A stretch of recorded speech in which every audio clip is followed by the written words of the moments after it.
모든 생명들아 소리쳐 아름답고 위대하신 주 우리 주를 찬양해.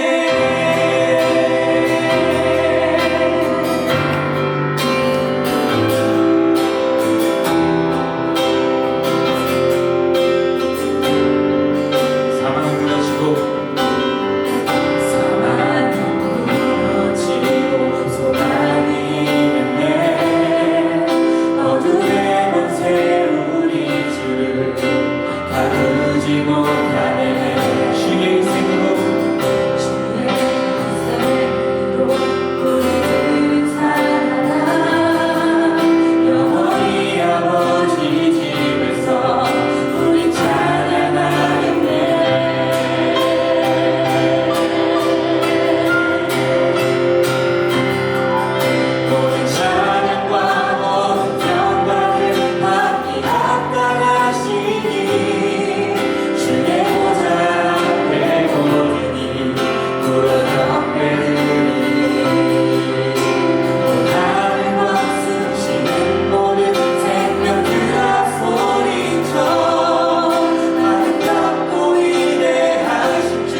그리스도가 사네 오직 내 삶에 오직 내 맘에 주가 주인 되셨네 오직 내 안에 오직 내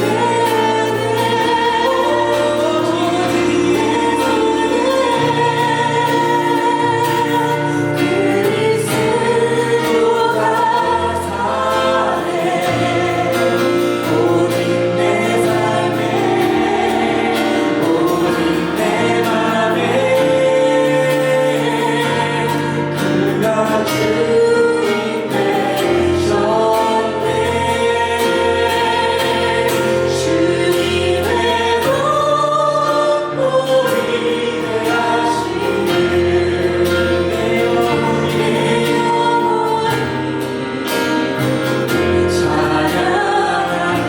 주님의 복복이 되하시는 주님의 복복이 되하시는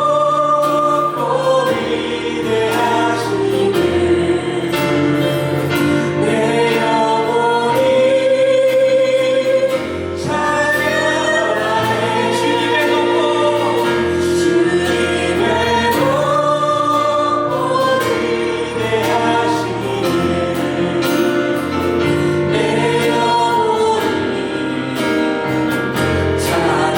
복복 주님의 복복이 되하시는 내 영혼이 찬양하네 주님의 복복이 되하시는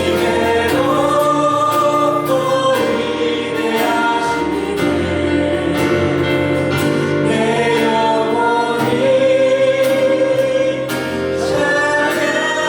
찬양하네 우리 목소리로만 찬양할까요? 주님의 복복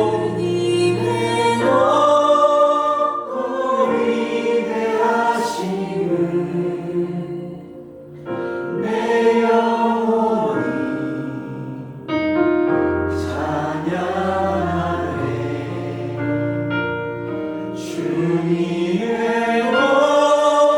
복복이 되하시는 내 영혼이 찬양하네 주님의 복복이 되하시는 내 영혼이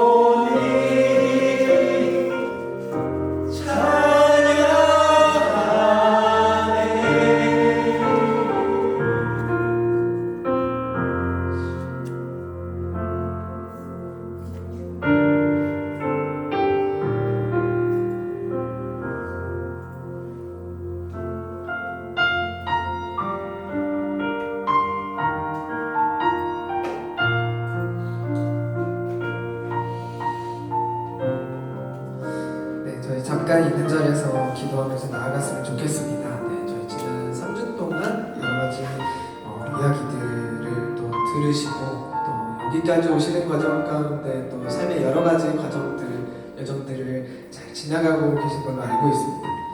그러나 이 모든 과정 가운데 하나님께서 함께 하시고 또 하나님께서 우리에게 붙여주시는 사람들이 있다는 것, 또 우리가 함께 살아가고 있다는 것들을 기억하는 시간이 됐으면 좋겠고요. 저 특별히 예배 시간을 통해서 이 하나둘교회 공동체 모임 가운데 하나님께서 특별하게 말씀하시기를 기대하는 마음으로 이 시간 예배를 위해서 잠깐 기도하겠습니다.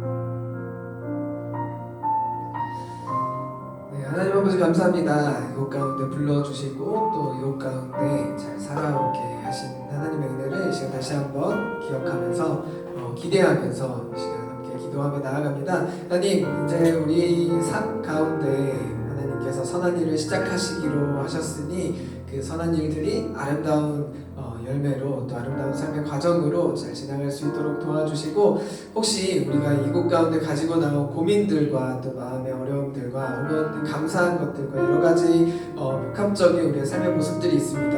무엇보다 하나님께서 잘 아시오니 우리의 삶의 한 사람 한 사람의 인생 가운데 직접 참여해 주셔서 평안과 위로가 잘 흘러갈 수 있도록 도와주세요. 특별히 예배 시간 가운데 함께하여 주셔서 우리의 마음이 하나님으로 더 모아지는 그런 좋은 시간들이 될 수 있도록 도와주세요. 예수님의 이름으로 기도하였습니다.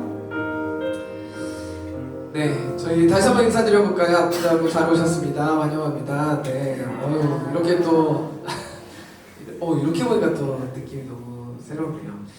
네, 저희 크게 광고 2가지 하고 또 예배 가운데 날아가려고 하는데요. 2가지 10월, 11월 동안 하나둘 공동체를 위한 순서들이 좀 준비되어 있습니다. 광고 띄워주시면 첫 번째는 서핑 트립을 기획을 하고 있습니다. 네, 이건 2가지 순서를 다 신청해 주시면 참여를 하시는 거거든요. 그래서 저기 영어로 써져 있지만 포항입니다. 포항. 네.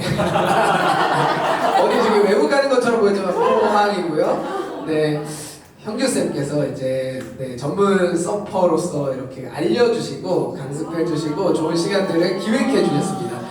투표할 건데요. 참여하기 원하시는 분들은 형규쌤에게 연락을 주시면 10월 10일에서 10월 11일 금토 혹은 10월 24일에서 10월 25일 금토 중에 투표를 해서 1박 2일 갔다 오려고 합니다.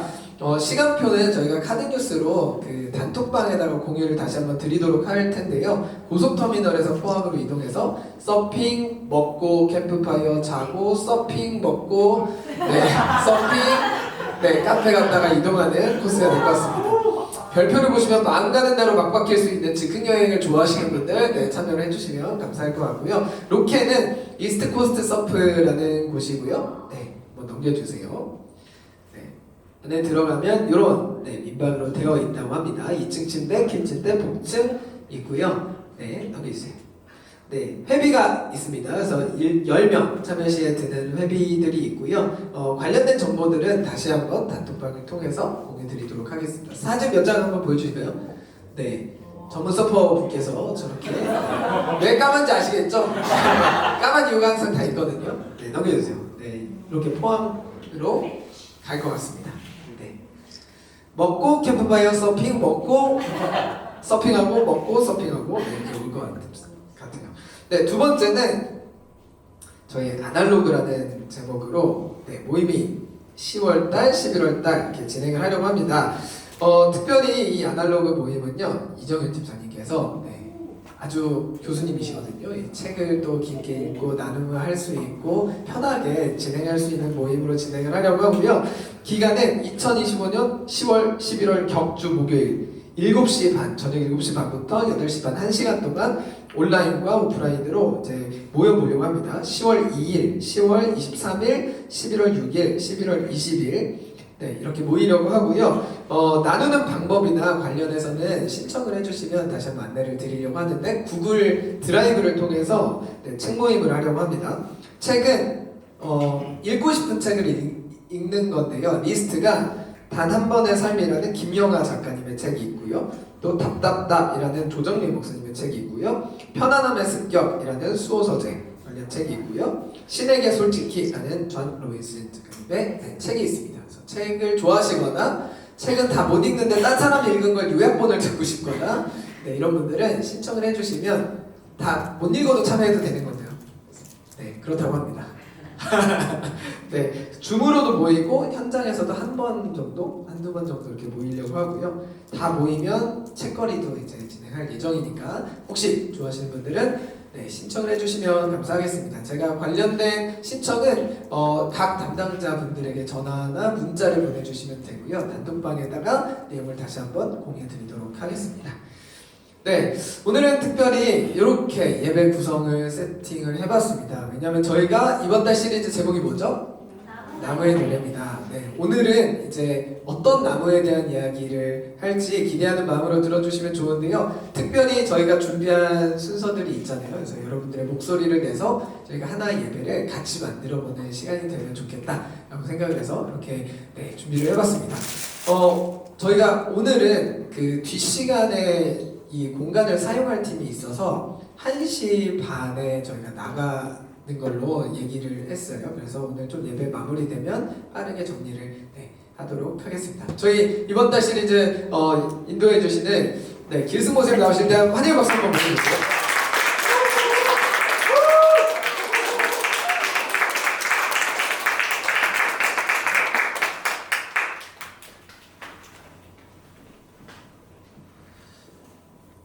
교회에 너무 인재들이 많아가지고 유명한도 있고 이현규도 있고 김지수도 있고 좋으시겠어요? 제가 20년, 30년 가까이 뮤지션으로 활동도 하고 있는데 이런 좋은 음향에서 이렇게 아름다운 객석을 가져본 일이 거의 없습니다. 여러분도 굉장한 그 시간과 공간을 누리고 있다 이렇게 생각을 하셔도 틀리지 않다 이런 생각이 드네요. 아무튼 너무 아름다운 시간, 공간에서 함께 말씀 나눌 수 있어서 너무 좋다는 생각이 듭니다. 우리는 첫 동산에서 동산의 나무가 부르는 노래를 이제 들으면서 이번 한 달 시작을 했잖아요. 그리고 포로된 이스라엘이 울고 있던 강가에 등장한 환상 속의 나무가 부르는 노래도 우리가 들었습니다. 그리고 시냇가의 나무가 부르는 노래도 지난주에 우리가 함께 또 들었습니다. 이제 생명나무, 그 나무라고 하는 것은 저기 닿을 수 없는 거리의 나무가 아니고 가까이 우리의 믿음의 모습하고 겹쳐 떠오르는 이미지가 되어 있어야 해요.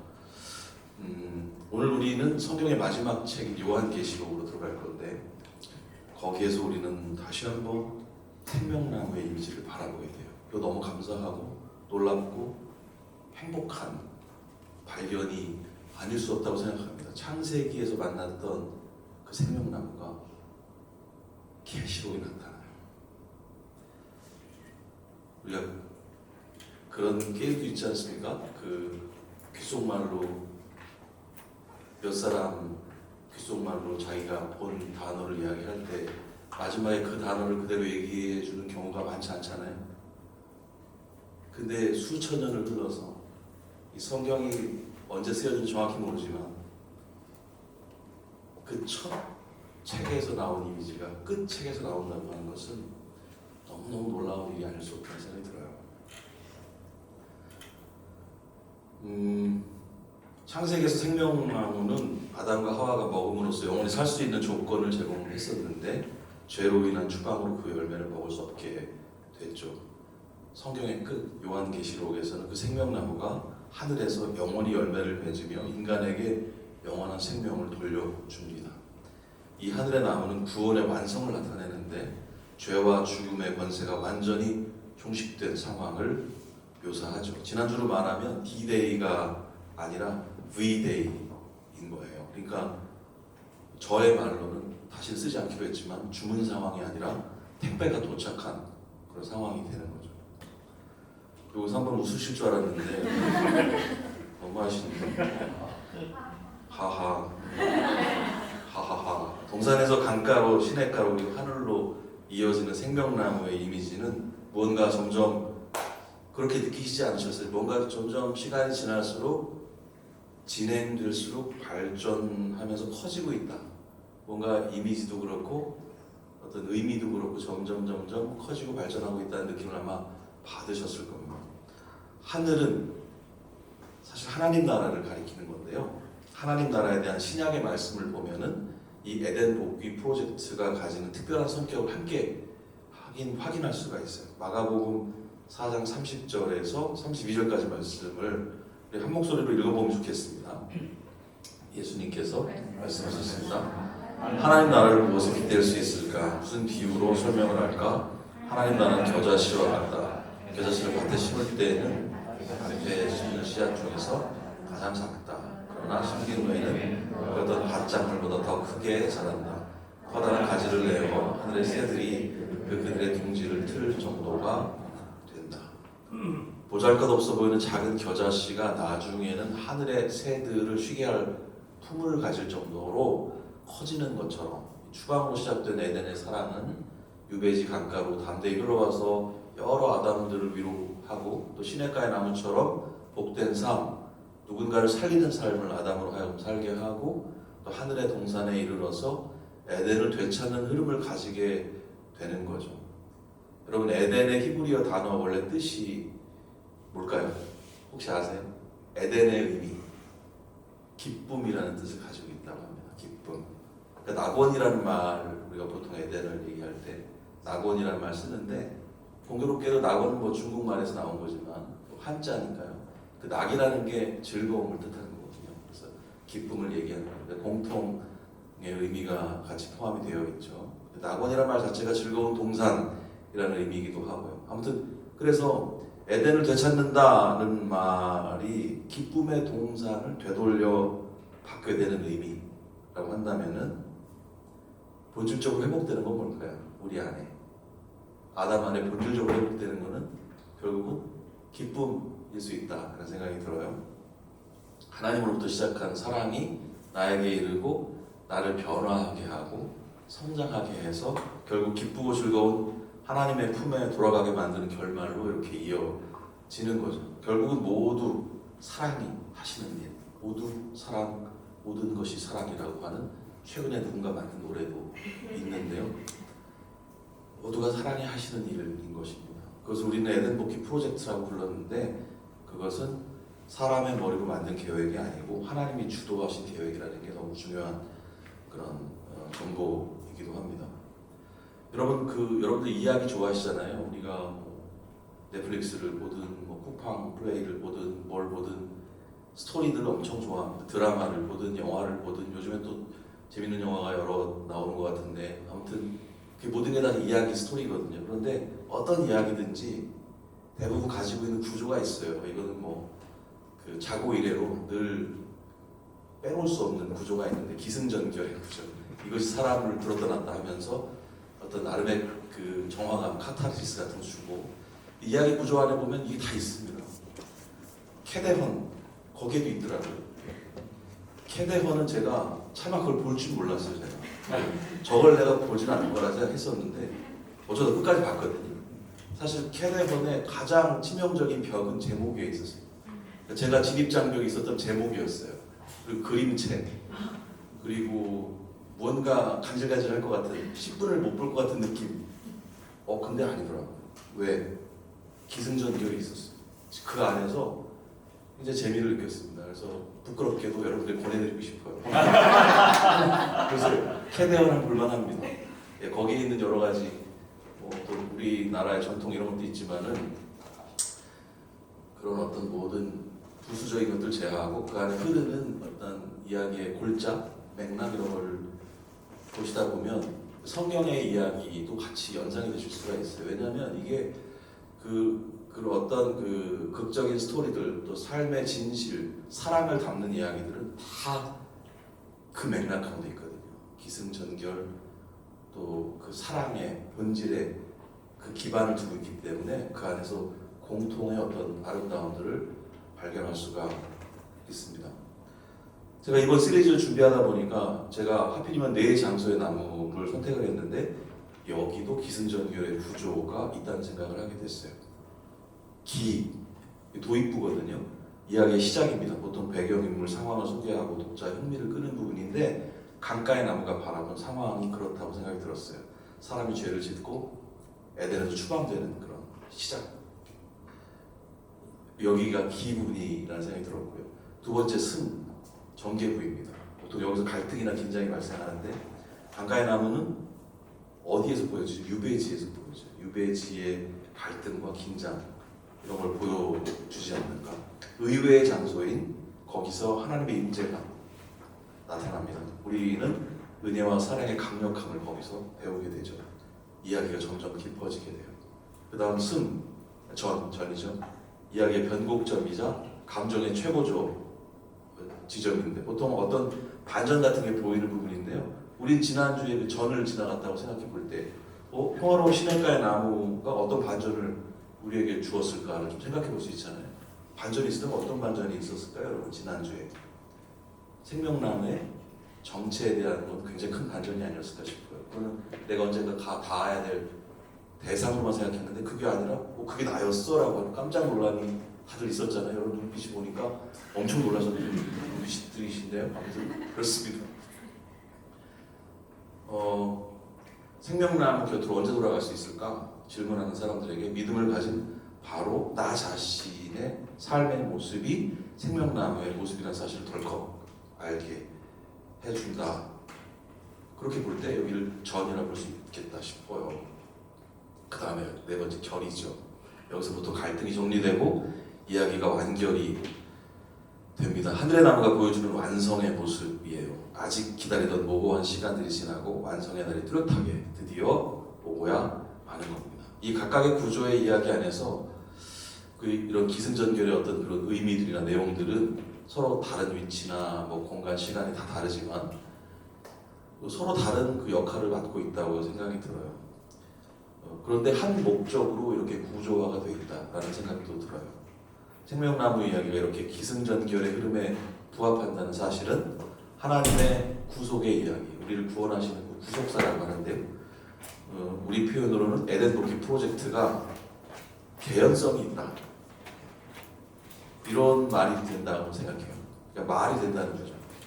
성경 전체가 누구나 이해하고 흥미를 가질 만큼 잘 짜인 스토리라고 하는 겁니다. 이 성경을 재미없는 하나님의 명령, 뭐랄까 또 삶의 교훈집 이렇게 생각하면 절대 안 돼요. 캐내면 이상으로 짜여진 이야기, 구조화된 이야기가 있습니다.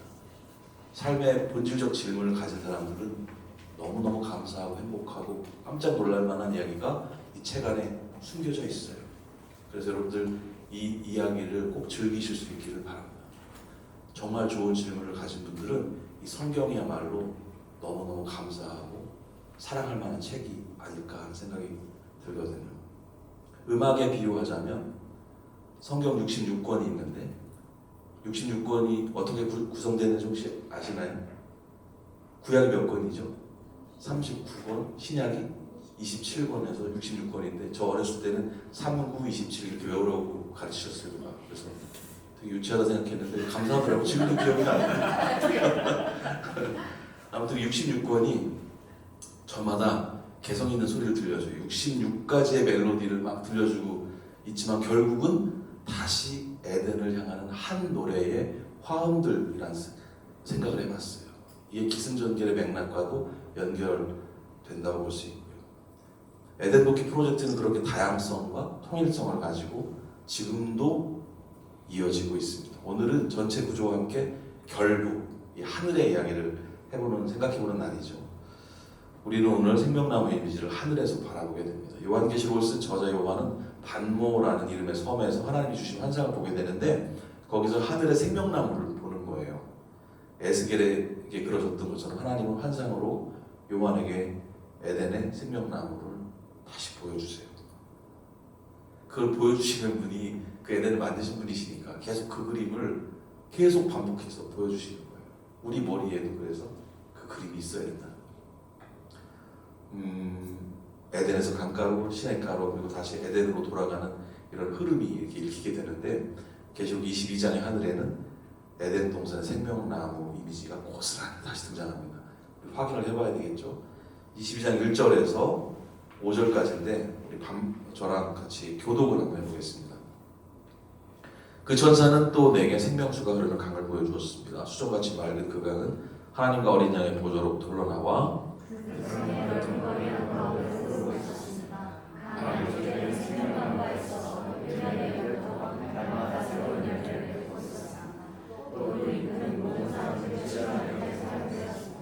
하나님께서 죄 있다고 심판하실 것이 그 성에는 없었습니다. 하나님과 어린 양의 보좌가 그곳에 있고 그분의 종들은 다 그분을 섬길 것입니다.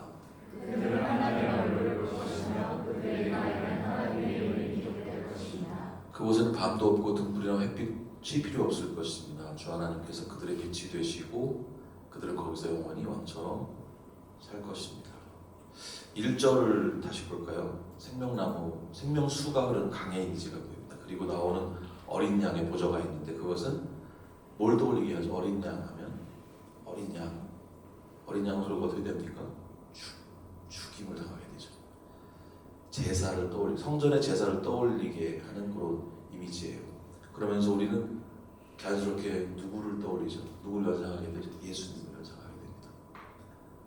어린 양 되신 예수 그리스도의 단 한 번의 희생으로 우리는 더 이상 그렇게 피의 제사를 드리지 않게 되었고 찬양과 경배의 예배, 지금의 우리의 예배를 드리게 되었다 말할 수 있죠. 2절을 볼까요? 제 눈에 띄게 있는데 여기 보면 시냇가의 나무가 철 따라 열매를 맺는다 하고 지난주에 우리가 읽었잖아요. 철 따라 열매를 맺는다. 근데 하늘의 나무는 언제 열매를 맺는다고 써 있어요? 매달이라고 되어 있잖아요. 전 이것도 좀 재밌더라고요. 철 따라가 매달이 됐어요. 물론 철이라고 하는 것은 꼭 사계절만 의미하는 건 아니겠지만 그냥 제가 무식하게 생각해 보면 그래 그냥 우리가 철하면 4번을 생각하죠. 봄, 여름, 가을을 보통 생각하잖아요. 그 철마다의 열매가 있나 보다 하는 생각을 그냥 하게 되는데 그러니까 4번 열매를 맺다가 이제 12번 열매를 맺는 느낌도 들더라고요. 그러니까 음악으로 보자면 4비트였다 갑자기 12비트가 되는 느낌이랄까? 이건 뭐 그냥 듣지 않으신 걸로 하고요. 제가 아무래도 이제 음악을 다루다 보니까 자꾸 그런 쪽으로 연상이 많이 되긴 해요. 근데 굉장히 재미있게 연결되는 지점들이 좀 있긴 합니다. 그냥 단순하게 뭐 이건 신학적인 얘기는 아닐 수 있지만 분기에서 매월로 업그레이드가 된 거 아닌가 하는 생각이 들 정도예요. 그런데 이 업그레이드라는 말은 좀 부족하고요. 사실 성경의 세계에서 12이라는 숫자는 굉장히 의미가 있습니다. 12은 온전함, 완벽함을 가리키는 상징 숫자예요. 그리고 특히 계시록에서 숫자를 그냥 숫자로 쓰지 않습니다. 숫자에 다 의미를 담아 쓰거든요. 그래서 예를 들면 너 지난번에 3했는데 오늘은 왜 2해? 이렇게도 알아들을 정도로 숫자를 그렇게 사용하고 암호처럼 사용하고 있다는 겁니다. 아무튼 그래서 특히 계시록에서 숫자는 좀 특별하게 봐야 돼요. 그냥 숫자로 보면 안 돼요. 14만 4천도 그냥 14만 4천으로 읽으면 안 되는 거예요. 그러다 보니 이상한 사람들이 나타나고 뭐 그러는 건데 아무튼 좀 유의해서 봐야 되겠죠. 하늘의 나무가 완벽하게 완성된 나무의 모습이라고 하는 얘기를 하는 겁니다. 그래서 매달 12이라는 숫자를 거기에 심어 놓은 거죠. 그리고 나무의 잎사귀가 사람들을 치료한다고 설명을 하고 있어요. 역시 우리가 또 본 이미지입니다. 강가의 나무, 시냇가의 나무가 모두 공유하는 속성이었습니다. 지지난주에 우리 벤치가 올라와서 했던 노래 가사 중에 그 잎사귀는 치유의 약 이런 가사가 있었는데 아무튼 모든 생명나무가 공유하는 속성이에요. 그것은 너만 잘 사는 게 아니라 너의 잎사귀를 가지고 누군가를 치료하는 삶을 살아라 라고 하는 생명나무의 나름의 생태랄까요? 본질을 그냥 같이 설명을 하고 있는 장면이라고 볼 수 있습니다. 하지만 이 12이라고 하는 완전수 또 생명나무의 온전한 모습뿐 아니라 여기에 치유의 대상이 또 분명하게 그려지고 있다는 게 특징입니다.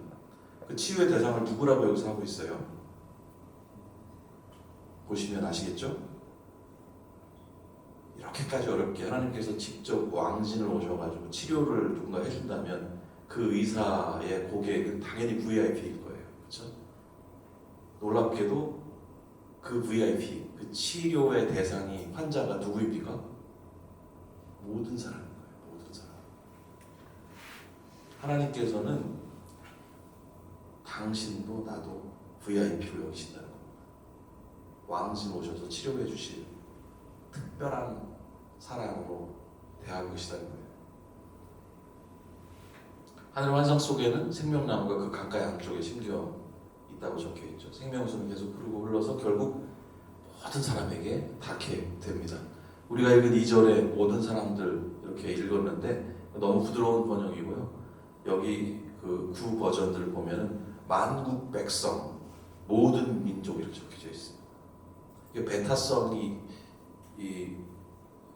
보통은 이스라엘도 그렇고 복음에 대한 오해를 가졌더니 그 베타성이었던 거거든요. 그 거룩에 대한 잘못된 이해가 있었던 거거든요. 하나님의 사랑은 베타적이지 않습니다. 모두에게 그 어떤 사람에게라도 가 닿을 수 있는 사랑이 바로 하나님의 사랑이라는 것을 여기서 읽게 합니다. 생명나무는 이렇게 개인적인 구원을 넘어서 모든 사람을 품는 하나님 나라의 포괄적인 성격을 보여줘요. 지난주에 봤던 시냇가의 나무는 자신 밖의 대상으로 나의 밖에 어떤 만나야 될 대상으로의 나무가 아니고 자신 자체를 그 나무로 봐야 된다는 개념으로 특별히 확장이 이렇게 되었다면 오늘은 그 결론이라고 말할 수 있는 부분인데요. 오늘의 그 본문에서 생명나무는 모든 민족을 치료하고 있다라고 하는 것이 정말 중요한 포인트가 되겠습니다. 모든 민족이 모든 아담들이 죄로부터 자유를 얻게 돼요. 하나님 나라는 이렇게 개인만 아니라 모든 사람들을 위해서 준비되어 있다라고 하는 거예요. 에덴으로의 복귀가 나만 필요한 게 아니라 모두에게 필요하기 때문입니다. 그리고 하나님의 그 프로젝트의 일꾼으로 합류해야 하는 정체성이 우리들에게 또 있다는 거예요. 하나님이 하시는 일에 우리가 동역을 해야 한다는 겁니다. 3절을 볼까요? 여기서는 그 성에 죄 있다고 심판할 것이 없다 이렇게 말하는데 이 부분도 너무 소름 돋는 부분인 거예요. 사실 창세기를 알고 있다면 이거는 선악과 문제에 대한 해결을 말하는 겁니다. 선악과 때 문제가 딱 발생한 게 뭐예요? 죄를 가지고 영원히 살게 되는 것, 그거 자체가 일그러진 영혼이기 때문에 하나님이 그거를 방지하시려고 사람을 격리시키셨다 했잖아요. 근데 그 질문, 그 원인을 우리가 알고 있다면 지금 이 부분은 너무너무 놀라운 부분인 거예요. 감사한 부분인 거죠. 그 성에 죄 있다고 심판하실 것이 없다. 하나님께서 무죄라고 선언하시는 장면. 이 말씀이 이제 생명나무를 먹고 영원한 생명을 얻어도 문제가 없는 상태로 회복했다. 이걸 말씀하고 있는 거거든요. 그리고 하나님의 말씀을 잘 듣고 있는 사람들의 모습을 이어서 그리고 있습니다. 두려움 없이 하나님의 얼굴을 바라보게 되는, 하나님 얼굴을 감히 바라보면 죽거든요. 그래서 이사야 같은 선지자는 하나님 임재가 있을 때 죽는 줄 알고 화로다 나로 죽게 되었도다 막 이렇게 얘기하기도 하고 막 그래요. 그러니까 하나님을 이름도 부르기 어려울 정도로 간극이 있는 우리의 존재의 본질과 하는 그런 분이셨거든요. 근데 그 하나님을 얼굴을 바라보게 되는 상황입니다. 하늘에서 그런 일이 벌어서 회복된 동산에서 원래 그랬듯이 그렇게 회복이 된다고 하는 것이죠.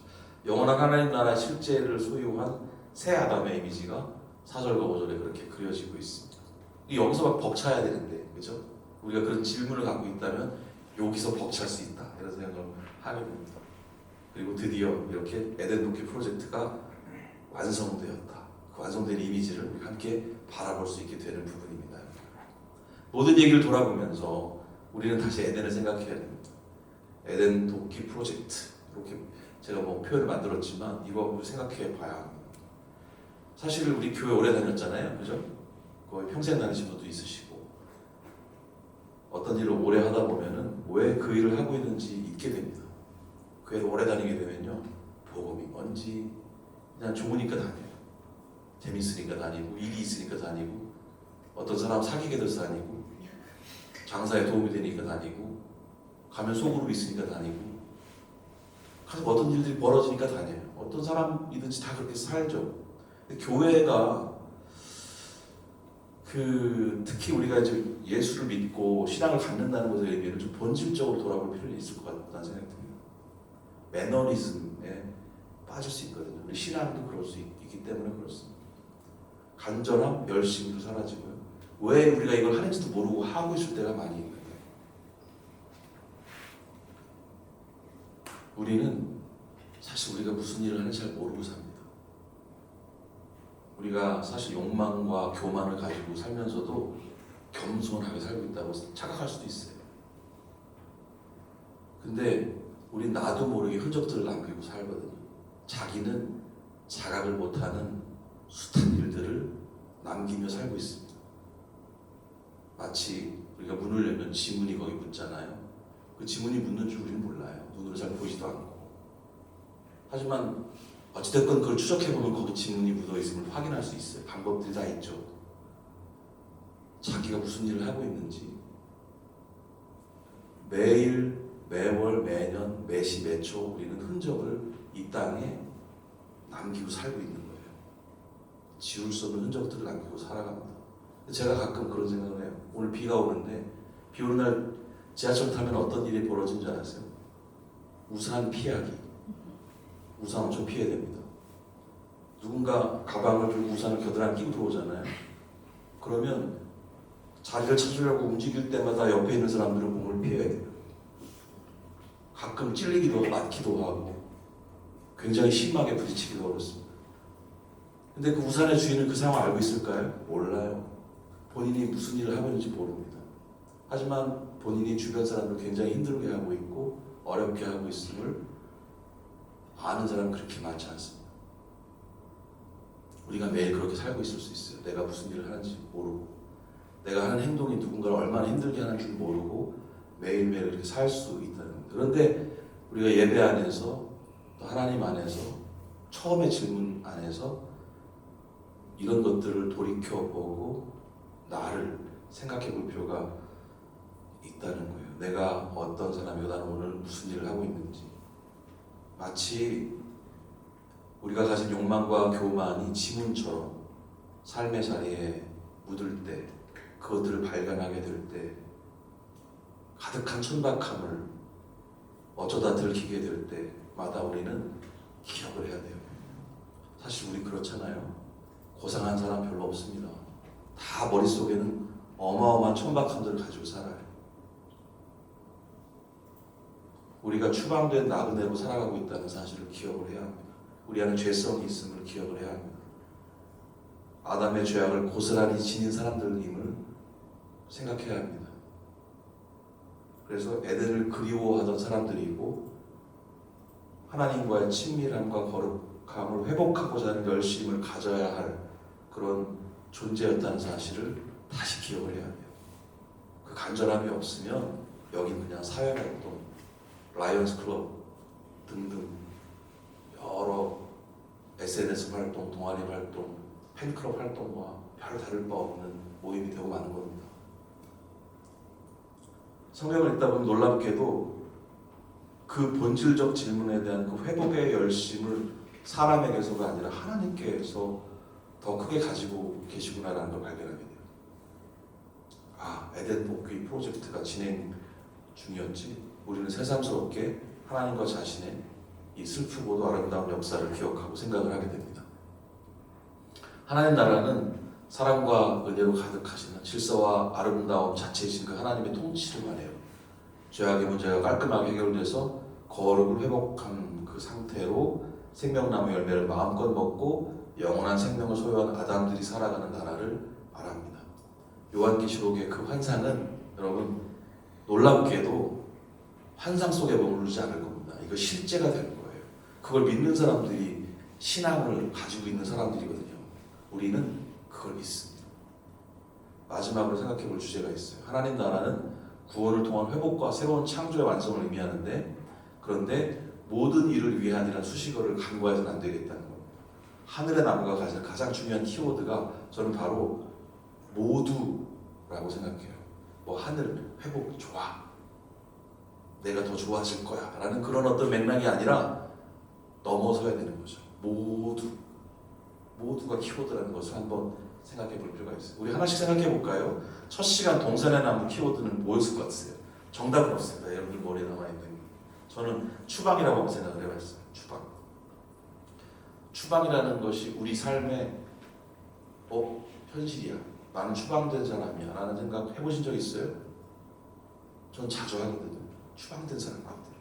존재적으로 난 추방된 인간인 것 같다 생각이 들어요.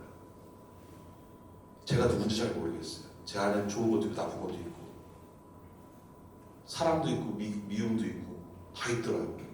나는 누구지? 근데 이 성경을 읽다 보니 내가 추방된 존재 그리고 죄악을 지닌 존재구나. 악이라는 것을 아는 존재구나. 선과 악을 내가 스스로 판단하는 존재구나라는 것을 느껴요. 그걸 짚어볼 수 있게 그 창세기가 말씀하고 있다고 생각이 들었어요. 둘째 시간 가까이 나면 키워드는 뭘 것 같으세요, 여러분? 저는 은혜, 담대한 사랑 뭐 이런 거 생각해봤고 셋째 시간 시냇가에 나오는 키워드는 저는 성장이라고 생각을 해봤어요. 어떤 반전이 있으니까. 그죠? 늘 얻어먹고 다가가야 되고 뭐 이런 게 아니고 내가 그렇다고 내가 그런 존재라고 하는 어떤 지혜를 갖게 하니까 마지막 시간 오늘의 키워드는 모두라고 말할 수 있을 것 같아요. 정답은 사실 없습니다. 다 맞아요. 그러나 모든 나무가 가리키는 공통의 키워드가 있다고 생각해요. 그건 여러분들이 맞추실 수 있으면 좋겠는데 이 4번의 시간에 공통의 키워드는 뭐라고 생각하세요? 사랑. 혹시 앞으로 발표될 노래가 있는데 그 노랫말과 멜로디가 이렇습니다. 모두 사랑, 모든 것이 사랑, 죽음으로 생명을 주셨네. 모두 사랑, 모든 것이 사랑, 생명으로 죽음을 이겼네. 여러분은 모르시는 노래일 거예요. 앞으로 이제 듣게 되실 노래입니다. 계시록의 요한은 요한 1서에서 이런 언급을 했었어요. 생명나무의 맥락을 다시 읽어보니까 너무 좋더라고요. 나만 아니라 모두가 생명나무 열매를 다시 먹을 수 있도록 우리가 이제 뭘 해야 되는지 알려주는 말씀이었거든요. 와, 이 말씀을 저는 너무 좋아하는 말씀인데 한번 읽어보겠습니다. 요한일서, 요한 계시록을 쓴 그 요한이 이 말씀도 썼거든요. 같이 읽어볼게요. 우리는 죽음을 벗어나 생명을 얻는 것을 알고 있습니다. 우리는 이것을 그리스도 안에서 우리 형제들 서로 사랑함으로써 알았습니다. 서로 사랑하지 않는 사람은 죽음 가운데 거하는 사람입니다. 자기 형제를 미워하는 사람은 누구나 살인자입니다. 여러분도 아시다시피 살인자에게는 영원한 생명이 있을 수 없습니다. 예수님께서 우리를 위하여 그 생명을 주심으로써 우리는 진실한 사랑이 어떠한 것인지를 알게 되었습니다. 그러므로 우리도 우리 형제를 위하여 생명을 내어주기 마땅합니다. 죽음을 벗어나 생명으로 옮기었음을 알고 있다. 그럼 어떻게 할 수 있는가? 어떻게 할 수 있대요? 우리가 이미 그런 사람이면 어떻게 할 수 있대요? 사랑하면서 할 수 있다. 사랑하지 않는 사람은 생명나무 닿지 못한 사람일 뿐 아니라 그분 자체가 생명나무가 못 되어 있는 상황인 거죠. 죽음 가운데 거하는 사람이라고 되어 있습니다. 마땅하다. 형제를 위해서 우리 생명을 내어준 마땅하다라고까지 얘기를 하고 있어요. 우리는 그리스도의 사역으로 이미 에덴의 사람들이지만 아직은 완성된 하늘의 나무를 요한의 환상 속에서 볼 수 있는 그런 사람들이기도 하죠. 우리가 정말 에덴의 사람들인지는 우리 안에 타인을 향한 사랑이 있는가 여부로 알 수 있다고 요한이 말해주고 있습니다. 영원한 생명은 형제를 사랑하지 않는 사람들에게 주어지지 않는다고 말해요. 생명을 마다하신 진실한 사랑을 우리가 받았듯이 누군가에게 생명까지 내어줄 진실한 사랑을 하며 살아야 한다고 말하고 있습니다. 오늘 하늘의 나무가 노래를 부른다면 어떻게 노래할지 생각하면서 이 한 달의 이야기를 정리하면서 만든 노래가 있는데 오늘 특별한 콰이어를 모셨습니다. 특별한 콰이어의 팀 이름은 하나둘교회예요. 하나둘교회 모든 분들을 환영합니다. 박수로 맞이하겠습니다. 하늘의 나무 전체 한 달의 이야기를 돌아보면서 이 노래 함께 좀 의미를 새겨가시면서 불러주시면 좋겠습니다.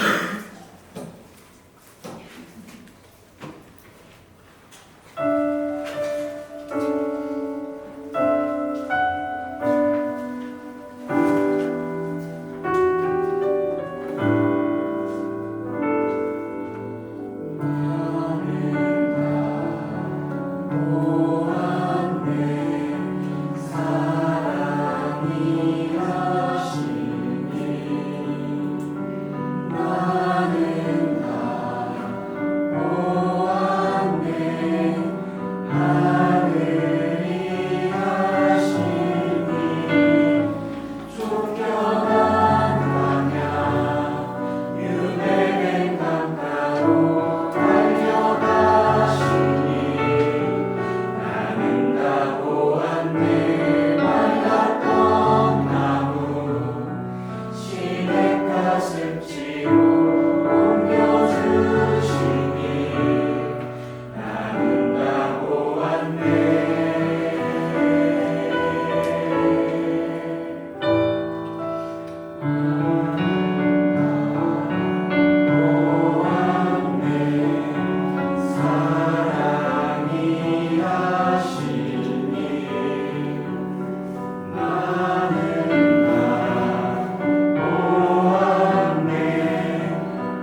특별한 노래가 되지 않았을까 싶습니다. 지난 한 달의 이야기가 여기 다 있으니까요. 가끔씩 흥얼거리시면서 다시 이 복음의 이야기를 다시 한번 돌아보실 수 있는 그런 노래가 되면 참 좋겠습니다. 참 생명나무 예수님이시죠. 생명나무의 열매를 먹는 일을 여기 성찬이 준비되어 있는데 성찬에서 떡과 잔을 먹는 일과 생명나무의 열매를 먹는 일을 전 같이 한번 생각을 해봤습니다. 성찬은 생명나무의 열매를 먹는 일일 수 있겠다. 우리를 찾아오신 생명나무의 열매입니다. 우리는 그 열매를 먹고 영원한 생명을 얻게 돼요. 그러나 그 생명나무를 또한 계속 기다리고 있습니다. 그날이 곧 옵니다. 그것을 기다리는 사람들이 그리스도인인 겁니다. 에덴 복귀는 그때 완성이 될 거예요. 그동안 우리는 우리의 삶을 의미 있게 살아가야 합니다. 제가 성찬식을 할 때마다 고린도전서 11장 성찬 제정의 말씀을 늘 읽거든요. 고린도전서 11장 23절에서 29절까지 말씀인데 제가 읽어드릴게요. 내가 여러분에게 전해주는 것은 주님께 받은 것입니다. 주 예수님께서 배반당하시던 날 밤에 빵을 들고 감사 기도를 드리신 다음 빵을 떼시고 이렇게 말씀하셨습니다. 이것은 너희를 위한 내 몸이나 나를 기억하면서 이것을 행하여라. 똑같은 방법으로 식사 후에 잔을 들고 말씀하셨습니다. 이 잔은 내 피로 세운 새 언약이다. 이 잔을 마실 때마다 나를 기억하면서 이것을 행하여라. 여러분은 이 빵을 먹고 잔을 마실 때마다 주님이 오실 때까지 주님의 죽으심을 전하십시오. 여기까지 보통 읽고 성찬을 진행하거든요. 오늘은 세 절을 더 읽고 싶습니다. 그러므로 누구든지 합당하지 않은 태도로 빵을 먹거나 주님의 잔을 마시는 사람은 주님의 몸과 피를 범하는 죄를 짓는 것입니다. 각 사람은 자신을 점검한 후에 빵을 먹고 잔을 마셔야 합니다. 주님의 몸이라는 인식이 없이 먹거나 마시는 사람은 자기에게 내릴 하나님의 심판을 먹고 마시는 것입니다. 이 부분은 잘 안 읽습니다. 바로 이어져 있어요. 끔찍한 얘기가, 소름 돋는 얘기가 여기 적혀 있습니다. 오늘은 이 17절에서 29절의 말씀에 좀 주목하면서 우리가 성찬에 참여해보면 어떨까 싶어요. 성만찬에 합당한 태도는 이 자리에 깨끗한 옷을 입고 경건한 태도를 가지고 오는 것을 넘어서 일상의 삶의 태도여야 한다고 생각을 합니다. 이 중에 밑줄을 긋고 싶은 표현은 주님의 몸이에요. 내가 생명나무의 일부라는 인식입니다. 그래서 저는 성찬 제정을 삶의 제정이라고 말하고 싶습니다. 우리는 작은 예수의 모습으로 예수님처럼 스스로 먹을 만한 열매, 음식이 돼서 사람을 살리고 치유하는 여정을 살아가야 하는 것이죠. 이제 생명나무는 예수님의 모습을 넘어서 의로운 삶을 살아가야 하는 나 자신의 정체성이 됐습니다. 더 이상 훌륭한 누군가의 모습으로, 자신을 제외한 누군가의 모습으로 생명나무를 떠올리면서 숨어들면 안 되겠습니다. 당신이 바로, 내가 바로 누군가를 살리는 삶을 살아야 될 생명나무로 부름을 입었습니다. 그래서 오늘 윤 목사님도 초록색 옷을 입고 오신 걸로 알고 있습니다. 초록색 옷이 몇 분 계신데요. 메시지를 잘 이해하시는 분 오늘 드레스 코드를 준비하신 걸로 이해하고 있습니다. 감사합니다. 고동색까지 포함시키겠습니다. 모두 함께 하늘의 나무 우리 예수님의 곁으로 어린아이처럼 거침없이 달려갈 수 있는 삶이 되시기를 소망하고, 오늘 하늘의 나무가 우리에게 노래 불러줬듯 언젠가 다시 만나서 노래하고 춤출 날을 여기서부터 더 신나게 회복된 모습으로 다시 한번 만나서 노래하고 춤출 날을 고대합니다. 그러기 소망하시는 모든 분들을 오늘 성찬의 시간으로 초대합니다. 나오셔서 떡과 잔을 드시고 돌아앉으셔서 그 사람을 살기를 다짐하는 기도 함께 드리실 수 있으면 좋겠습니다. 성찬으로 여러분들을 초대합니다.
그래서 하나님, 우리가 핑계할 수 없는 것은 우리가 하나님께서 하신 일을 다 보았고 다 읽었기 때문입니다. 우리가 그렇게 하나님의 나라 생명나무를 소유한 자들이었고 또 그 생명나무의 삶을 살아가야 하는 그 삶으로 부르심을 입었음을 우리가 피할 수 없습니다. 하나님이 이 땅에 불러주셨으니 하나님 뜻 기억하며 이 놀라운 기간을 잘 살아내는 저희들 다 될 수 있도록 인도해 주옵소서. 창세기에서 계시록에 이르는 에덴 도끼 프로젝트를 기억하고 생명나무의 모습을, 그 생명나무가 증언해주고 있는 노래들을 기억하는 저희들 삶이 될 수 있도록, 그 기억하는 데 합당한 삶을 살아내는 저희들 될 수 있도록 우리 삶을 인도해 주옵소서. 이번 한 달 감사드리고 하나님 뜻에 따라 살기를 다짐한 모든 분들 가운데